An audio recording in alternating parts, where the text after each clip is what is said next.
Men Navoiy haykali poyida turib, shuni aytmoqchimanki, ona tilimiz millatning ruhi o'zligidir.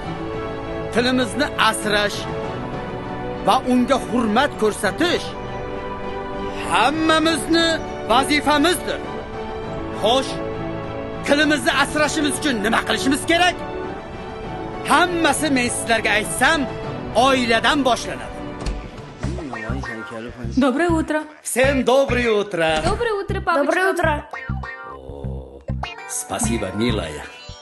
O'z uyimizda farzandlarimizga, ayolimizga o'z ona tilimizda gapirmasak, ertaga nima bo'ladi? Приятный аппетит. Спасибо, и Спасибо. А где моя принцесса? Она еще спит, я ее сама отвезу в детский садик. Чай? Spasiba, milaya. Давайте кушать.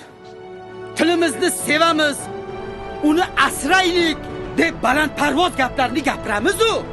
Dasturxon atrofida ajnabiy tilda gaplashamiz. Kushi, sinok, давай. Да-да-да. Bolalarimizni rus bog'chasiga, rus maktabiga beramiz. Bu nima degan gap? Привет. Привет, папочка. Как спала моя принцесса? Хорошо. Давай сегодня пойдем в зоопарк. Конечно, пойдем, девочка моя. Ура! А ты едешь в детский сад? Да, иду, пап. До свидания, доченька моя. До свидания. O'zbekistonning har bir fuqarosi o'z ona tilini sevishi va uni e'zozlashi zarur. Buning uchun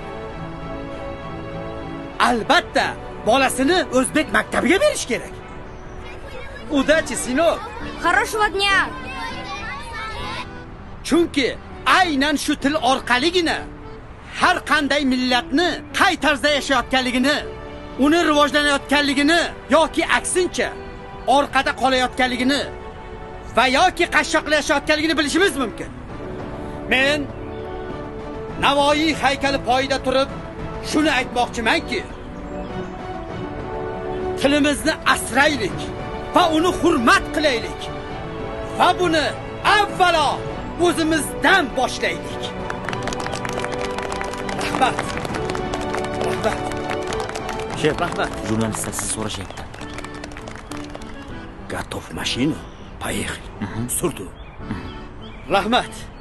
Rahmat.